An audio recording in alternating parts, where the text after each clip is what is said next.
एक नाशिक न्यूज, प्रेक्षकांचा विश्वास आणि निष्पक्ष पत्रकारितेची ओळख।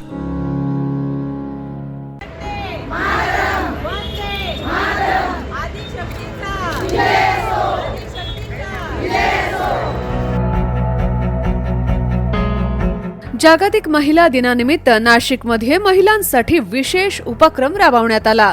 प्रभाग क्रमांक 23 मध्ये आदिशक्ती स्त्री प्रतिष्ठानच्या वतीने द केरला स्टोरी 2 या चित्रपटाचा विशेष शो विजय ममता आयनॉक्स थिएटर इथं आयोजित करण्यात आला होता। या कार्यक्रमाला परिसरातील सुमारे 300 महिला आणि मुली उपस्थित होत्या।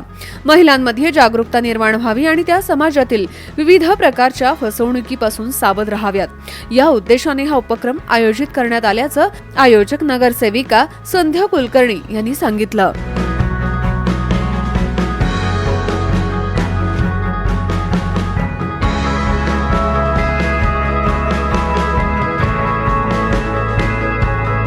आज आदिशक्ती श्री प्रतिष्ठानतर्फे आयनॉक्स थिएटर इथे आहे। इथे केरला स्टोरी 2 याचा आज आदिशक्ती श्री प्रतिष्ठानतर्फे संपूर्ण एक शो बुक केलेला आहे। इथे 260 पेक्षा जास्त महिला उपस्थित आहे। पूर्ण एक स्क्रीन आम्ही आदिशक्ती श्री प्रतिष्ठानतर्फे इथे बुक केलेली आहे आणि लव जिहाद ह्या विषयावर अतिशय हा राष्ट्रीय स्तरावरचा विषय झालेला आहे आणि महिलांना मुलींना याच्यासाठी ही सगळी सतर्कता यांनी बाळगावी आणि त्यांच्या आयुष्यात वावरताना विशेषतः मुलींनी कॉलेजला शाळेला जाताना आपल्या आजूबाजूला ऑफिसमध्ये जाताना याची सगळी जास्तीत जास्त काळजी घ्यावी। याच्यासाठी आपल्या सगळ्या आदिशक्ती श्री प्रतिष्ठानच्या महिलांसाठी हा आजचा जो शो आहे तो आम्ही बुक केलेला होता। इथे मोठ्या संख्येने महिला उपस्थित आहे आणि ज्या आलेल्या नाही त्या महिला भगिनींना आणि मुलींना मी नक्की असं निवेदन करेल की स्वतःची काळजी घ्या। समाजामध्ये वावरत असताना ज्या विकृती आपल्या आजूबाजूला फिरत आहे त्या विकृतीमध्ये कुठल्याही प्रकारे आपण अडकलं जाणार नाही। आपल्या हिंदू धर्माचं रक्षण करण्यासाठी,